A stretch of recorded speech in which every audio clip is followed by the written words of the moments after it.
I've been guilty of this. You have been guilty of this. Everybody at some point in their fish keeping hobby has been guilty of this. Adding too many fish to their aquarium too fast, too soon.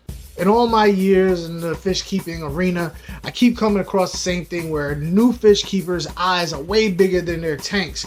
Of course, how could you not expect them to want to fill their tank right away? They thought they was going to be able to set up the aquarium and put in fish the very next day. But as responsible, experienced fish keepers, we talked them into waiting. We taught them about this mythical nitrogen cycle. So they waited the appropriate amount of time, whether it be, you know, a couple of weeks, a couple of months, whatever. Finally, the day comes where they can get fish. Their ammonia cycle has done its thing. They've been staring at this tank this whole time, and they're ready to stock it complete 100% the first day.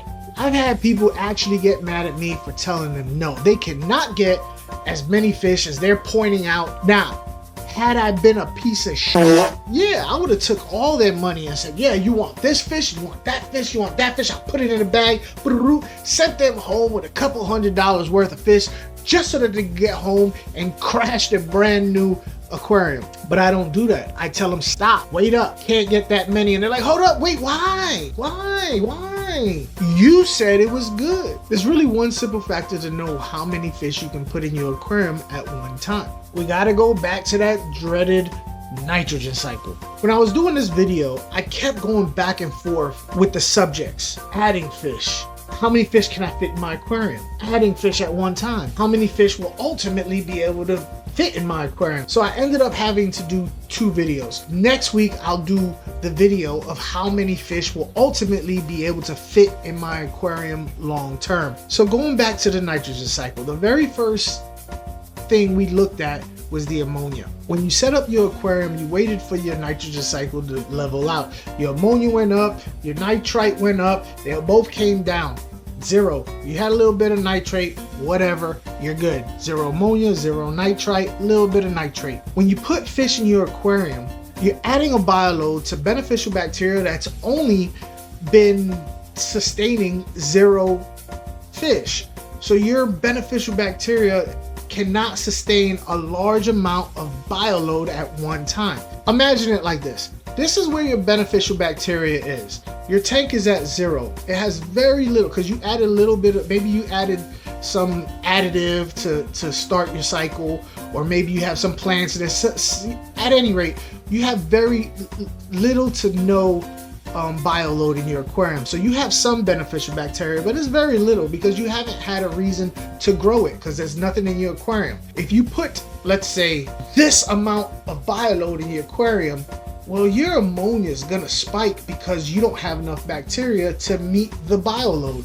So what you want to do is you want to put enough fish in your aquarium to only slightly force your bioload to only come up a little bit to meet the challenge. A week goes by, you take your little sample of water to LFS, they'll test it for free again. If your ammonia is at 0, you can add some more fish. Then you take your water back to the LFS a week later, then you can add some more fish. You see what I'm saying? It's a step process.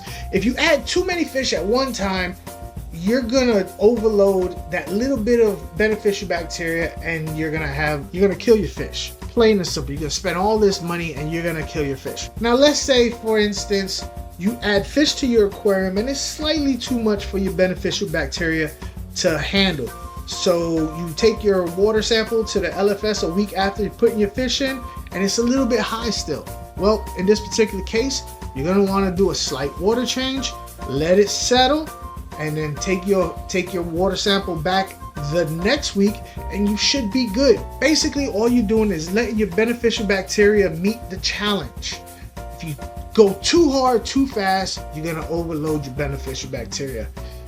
That's why you cannot put too many fish in at one time. So I go live very randomly. I go pretty often, but it's very random. So if you want to catch one of my live streams, it's a lot of fun. I got to be honest with you. I talk about fish when I can, but most of the time I'm just being straight up silly. There's a gentleman who hopped on. He wanted me to take a look at his tanks. He emailed me some photos of his aquarium. I'm gonna go ahead and look at them now. I want you to look at them with me in the comments below, let's talk about his tank real fast. His name is, I'm not going to try to say the first part of his name because it's a combination of letters that I can't figure out how to put that into sounds. Anyway, I'm going to write it up there. He emailed me his photos of his tank. So let's go ahead and look at it. Write down in the comments what you think of it. I'm going to let him know what I think. And I appreciate him. If you have photos of your aquarium and you'd like to get me to talk about them on one of my videos, just email them to me at aquafunk00. Maybe they'll be on one of my videos and we could talk about them. So let's go to the first one. It looks like it's a 55-gallon. I could tell it's a dirted tank. I see a lot of jungle val. I love jungle val. It's like a bulletproof plant. It grows wild out here in Florida. Like you can find them in ditches. They're very, very heat tolerant plant. So if you have fish that take hot water like discus or rams or something like that, where the water is like 85 degrees and stuff like that, they're really, really good. Oh, he's got botanicals in there. They look like oak leaves to me. Like he sourced them from outside. People, let me tell you something. Out here in Florida, you do not see, what's the word I'm looking for? Exotic stuff that you have to buy on the internet in the waterways out here. You know what you find out here? Oak leaves, palm leaves. You find the stuff in the waterways.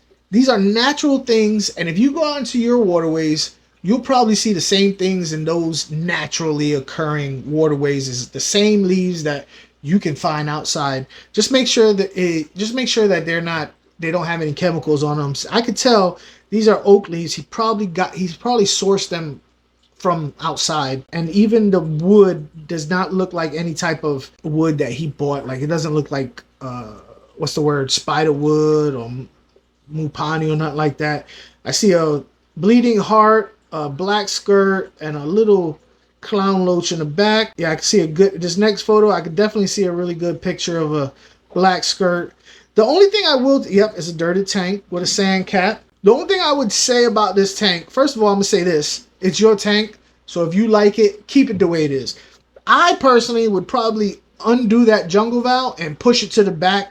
Jungle val is gonna grow like a weed for you. It's a great plant, but sometimes it's too good of a plant, and because you have it at the front of the tank, you might block your view of the fish. Put it at the back of your tank. That way you can see your fish, because it's gonna grow. It's gonna grow. And you might just not see anything except for green. I appreciate your photos. Like I said, if you guys have any photos you'd like to show me and I put it on my thing to talk about, my video to talk about, aquafunk00@gmail.com, and maybe we can talk about it on the video. Let's get back to the video. Now, of course, this whole scenario has a lot to do with how much water you have in your aquarium, how big the aquarium is, how big filter you have, how much. Just because you have a big filter, that don't mean you have a lot of beneficial bacteria. So when you get in a filter, make sure your beneficial bacteria media. That's what you want, a lot of that. If you have plants in the aquarium, there's a lot of different considerations. The key to success is self-restraint and patience. Someone at an LFS didn't care about you, they would let you do it. If somebody stops you, that's the LFS you want to go to, because that's the LFS that cares. Patience, people. Have some patience. I'll take your money if you really want me to take your money.